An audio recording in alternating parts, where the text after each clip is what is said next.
Okay, so now we are going to learn about preventive taping for the ankle joint. But before that, let's quickly have an overview of the anatomy of the ankle. So if you see that, that's the view of the foot and the ankle. So now what we see now is the front of the foot, and now what we see is the side of the ankle joint.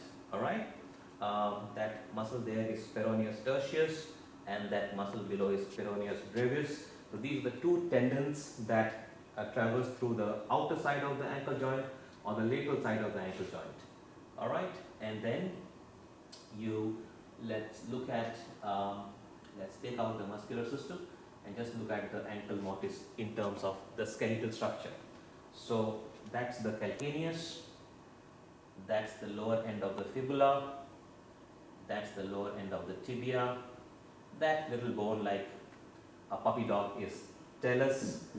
So the joint between the calcaneus and the talus is called as the talocalcaneal joint, which is the joint where essentially, so if you see the joint here, that is the subtalar joint, and that is where the inversion and eversion movement happens, and that is something that we need to lock when we do a taping of the ankle joint. All right, let's add back the muscular system. All right, then we move towards the medial aspect of the ankle. So that's the posterior aspect of the ankle, and you can probably see the subtalar joint or the talocalcaneal joint beautifully between the talus and the calcaneum. If we move towards the medial aspect, you see the structures are a bit different. You have the abductor hallucis moving from the calcaneum all the way to the great toe. You will see the flexor digitorum longus tendon. You will see the flexor hallucis tendon. So these are tendons, these are long tendons. There's a tibialis anterior coming from the front of the shin. That's your soleus, which is a part of the calf muscle. But what you see here is the medial side of the ankle is differently structured in terms of anatomy than the lateral side of the ankle joint. All right, so with that understanding, let's move on to come over here. Let's move on to taping the ankle joint. So I have my good friend Gary here, who has volunteered to be a subject. Gary, I need to slide back further. All right, any ankle, wherever you want, left, right, whatever. Okay, so he is preferring the left ankle, so we will do it on the left side. So I need him to slide back a bit. All right, so do remember, one of the important principles of taping is the right positioning of the joint. So you cannot let his joint hanging below, or that's the bad way of taping. You cannot let the joint go up too much because you have no room to navigate. So what we do is about half the calf and below should be free for me to navigate, because this is where I want to do my taping job. All right, remember, ideally the tape should be applied directly over the skin. But in this case, I see that there are some cuts and bruises here, okay, and there's a bit of hair density which is not particularly high, but still it's there. So to relieve him from unnecessary discomfort, what we are going to do is we are going to apply something called as a pre-wrap or a foam wrap. Again, very commonly used in practice. Okay, so remember, the commonest ankle sprain is inversion sprain. So we want to tape the ankle everted and a bit dorsiflexed. Important point to note here, from top, if I see, his foot should look like a straight line, because when he lands, he will land with a flat foot. So if the foot is slightly plantarflexed, then he will land on his toes, look more like a ballet dancer. And if he goes up, he will land on his heel. And I don't know how it will look like, but that will not be very comfortable for him. Okay, all right, so we must hold the position because it is rigid. We must hold the position right. So this is a good way of holding the position. Make the foot kind of rest on the side of your hip joint, unless the participant is quite supportive and keeps the foot in a dorsiflex position, or a position which is, this is also called as the neutral position. It is neither up nor it's down. So why is it called the neutral position? Because in this position, he requires least muscular effort. So this is the position of greatest comfort. Okay. So to save him from discomfort, we first apply one layer of the foam wrap or the pre-wrap. Is easy to apply. We just have to roll it over the skin. There is no particular technique, but make sure that every bit of his skin is nicely covered. And make sure there are not too many wrinkles in the foam wrap. So if you find few, just put another layer on top of it. And make sure that the underneath layer looks nice and uniform. Alright, so that's how you put foam wrap. Nice, clean, creaseless, and beautifully conforming with the contours of the ankle joint. Okay, so the first what we are going to learn, guys, is preventive taping. It is not for the ankle which has never had any injury. For those ankles, leave them alone, they are strong enough. This is for an ankle which had an injury, the injury healed, and ankle still feels loose and lax. That means even despite healing, some residual element of instability or weakness has remained back. And we want to provide additional support to kind of compensate for that bit of residual element of instability. Okay, so this is best for an ankle which is recurrently injured, ankle which feels lax, loose, insecure, unstable.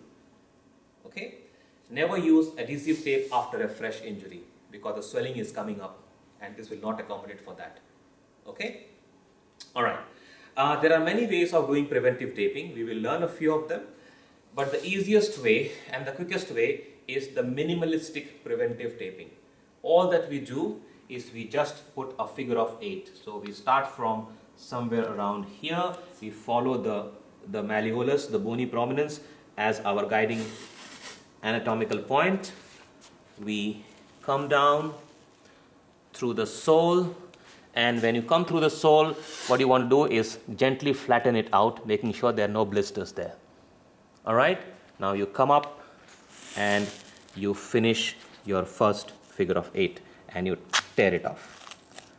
Okay, and then gently try and flatten out these creases as much as you can, but what's critical, nothing on the sole, because if there are creases on the sole, it will rub against the movement of the foot of the shoe, cause friction and lead to blisters. All right, so that's a figure of 8 for you. The next thing that we're going to do is we are going to do a heel lock. Remember the subtalar joint between the calcaneus and the talus. So we will start in a similar manner, exactly over the same layer, but now instead of going up, we are coming down. All right, heel lock, we went up. Figure of 8, we went up. Heel lock, we are going down. Okay, now I lock here, open up a little bit, come back again, and gently flatten it, making sure there are no creases. Making sure there are no creases. So this is nice and okay. Then what I'm going to do, you come over on this side, I'm going to come up here and cross over to the other side. And now you come to the other side, and from the other side, instead of going up for a figure of 8, I come down for a heel lock. Okay, and again making sure this is nice and flat, minimum creases, and you finish your heel lock on the top. Okay, once it is done, you really want to flatten out as many creases as you can, especially from the bottom of the feet. Stretch out the tape, make sure it is nice and flat, no unnecessary creases are there, flatten them as much as possible. And this is the minimalistic preventive taping. Okay, in cases of mild instability, this actually will hold through the training session or through the game.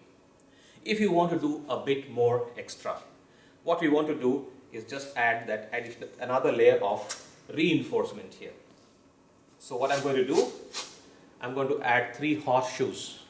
Okay, horseshoe is simply like a horseshoe, like that. So I'm going to put the foot in and put the horseshoe like an horseshoe. So I will start about 1 finger width from the base of the sole. So my horseshoe, the lower layer will be here, the lower margin will be here. So I won't start all the way from the bottom. I will start slightly on the top. Gotcha? All right, good. So you will see I always start from medial and go to lateral because we want this movement to be promoted. If I go from outside in, we will be pushing it back towards how the injury happened. That's really bad, all right? So always start medially and move laterally about a finger width from the margin of the sole. I put my first horseshoe and I nicely reinforce it, flatten it, making sure, as less blisters as possible. So that's one. On top of that, covering 50% of the layer underneath, I put my second horseshoe.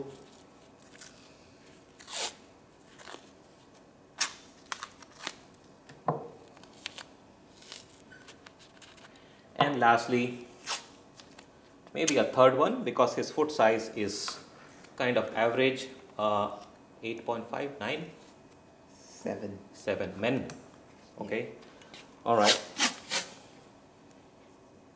So we put the third layer of horseshoe to reinforce the minimalistic support of one figure of 8 and one heel lock. All right. So this is quite a bit of stability to a lax ankle. All right. Should look neat, should look clean, minimum blisters, minimum creases and wrinkles, sorry, not blisters, creases and wrinkles. So it's a nice and homogeneous bit of taping. Okay, and this will hold for mild to moderate degree of instability if felt by an athlete on the ankle. And putting this on, see the bulk is not so much. So very easy for him to put on his shoes, and carry on with the game. Okay, all right, cool.